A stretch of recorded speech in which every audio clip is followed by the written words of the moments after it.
Fox News alert, oui. Trump just landed in Paris.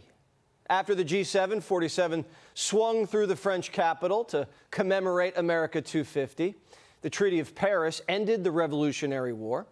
They toasted the occasion in the world's largest royal palace.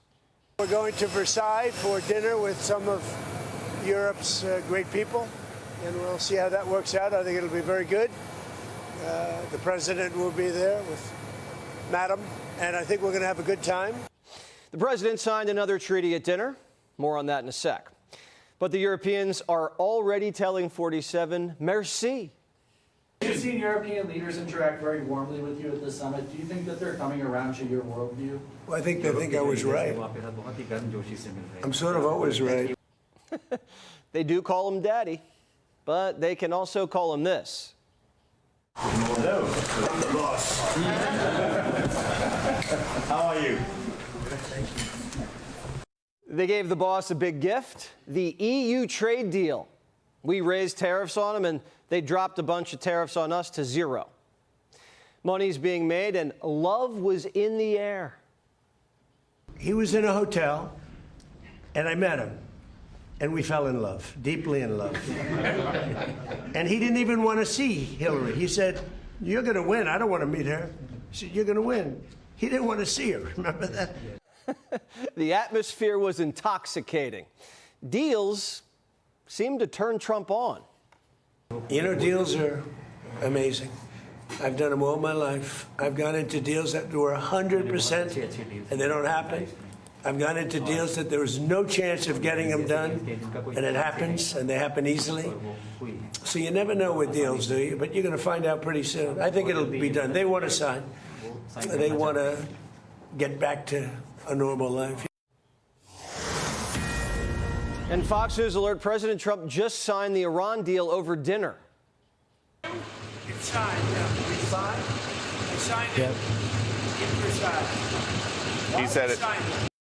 They snapped a pic of the sheet and emailed it to the gay Ayatollah. Without Wi-Fi, you'll probably get it Friday. And Primetime just got our hands on the deal. We've read it 3 times. It's only 2 pages.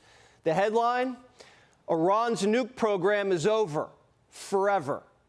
The mullahs have agreed, at the very least, that their enriched uranium stockpiles will be destroyed on site, and that the International Atomic Energy Agency, which means us, will supervise. Since Iran can't dig it out, we'd be the ones doing it. They only get sanctions relief after the dust is destroyed. And if Iran backs out, they've still agreed that they'll maintain the current status quo of their nuclear program. And the status quo is they have no nuke program. The uranium's buried, the centrifuges shattered, and their scientists are all dead. So status quo is still bueno. Even then, Iran agreed to this, quote, "We shall not procure or develop nuclear weapons." And if Iran so much as comes near the sites, it'll be trouble. We have Space Force cameras on every single door, well, there are no doors, they've been pretty well shattered, but every area of that, if somebody walks in and he's got a badge with his name on it, like Mohammed something, which is about a 50-50 guess, Mohammed something, they can tell the name, they can give you a serial number. Moving on, the Strait immediately opens. No attacks, no tolls, and we slowly lift the blockade. Iran's allowed to sell oil again. That means 2 things. 1, the price of oil is going to fall. So will gas prices and inflation here. And 2, China can't buy sanctioned Iranian oil at a discount anymore. They have to pay full price. Oil closed today in the 70s, which was the exact same price it traded at before the war. So we're back. And here's where it gets a little cute. It says after 60 days, Iran can talk to Oman and the Gulf states about how to manage the Strait under international law. Now, people are saying that means Iran can go back to tolling. No. Tolling the Strait is illegal under international law, and the Gulf states would never agree to tolling. They just put that language in there so that Iran can save face. And this just in, for the first time since the start of the war, Iran didn't fire at a single vessel in the Strait. It's a pretty good signal. Next, there's going to be a $300 billion fund where Gulf neighbors, not us, Gulf neighbors, will invest in rebuilding Iran. Any relief they receive under this deal, they'll have to get based on merit. And it won't be from us. We don't have to give them anything.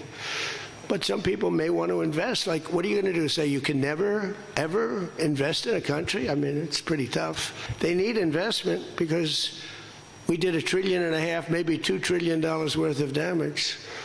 So somebody's going to have to help them out. This isn't free money. The deal says that we control who does business in Iran. Quote, we grant all required licenses, waivers, and permissions needed. That means if Iran screws around, they don't get any investments. Their country doesn't get rebuilt. Usually after we win wars, we like to rebuild the loser, Japan, Germany, the South, after the Civil War. When neighbors do business, they usually don't go to war because war is bad for business. That's the thinking here. Next, in terms of sanctions, the United States will only lift sanctions as a part of the final deal. That means not now. That means when the dust's been destroyed and Iran signs the final deal, which is only going to get tougher.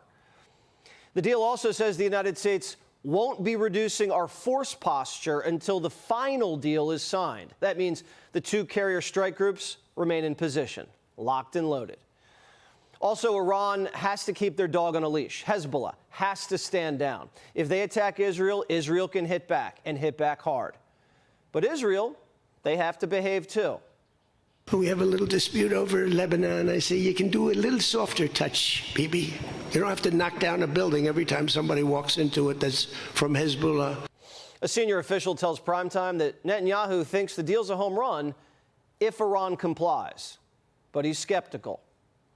Here's the bottom line. They'll never have a nuclear weapon. The Strait's open. The Ayatollah's dead. Their military's whipped. And we did it in 3 months with no ground troops. And Mohammed's not getting a penny until he performs.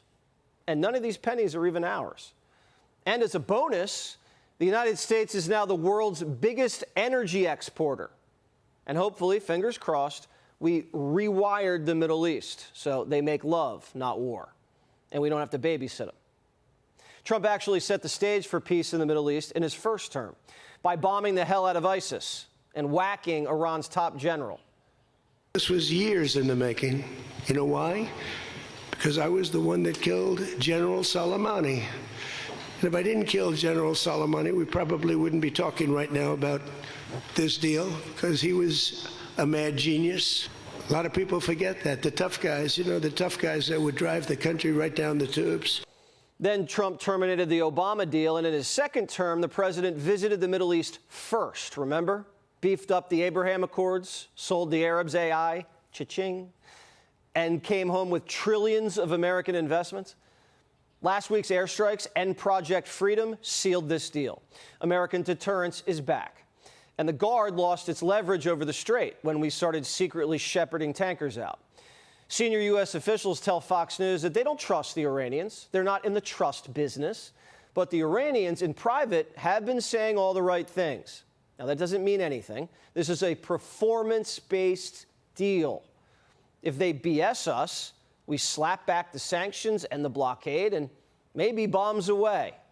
If I don't like it, we'll go back to shooting at them, dropping bombs on their head. What do you expect the word? If I don't like it, if they don't behave, we'll go right back to dropping bombs right smack in the middle of their head. Now, you're hearing a lot of noise about the deal. Not everyone's going to love it. I get it. But Lindsey Graham and Rand Paul, polar opposites, both say it's good. So what happens next? The talks in Switzerland this weekend are critical. In the first 30 days, the uranium's prioritized. We'll see how serious they are.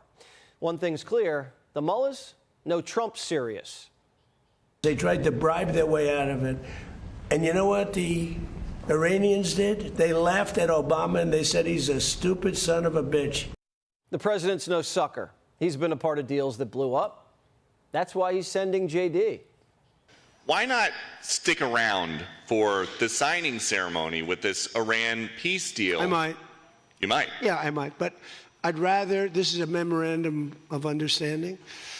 It's very important, but it might not be the kind of a document that I should be signing. This way, if it works out, I'm going to take the credit. If it doesn't work out, I'm blaming JD. You better be careful, JD. He's going to turn his plane around and get the hell out of here. Yeah, I like that idea. Be sure to like and subscribe for all the Fox News latest on YouTube and catch full shows streaming now on Fox One.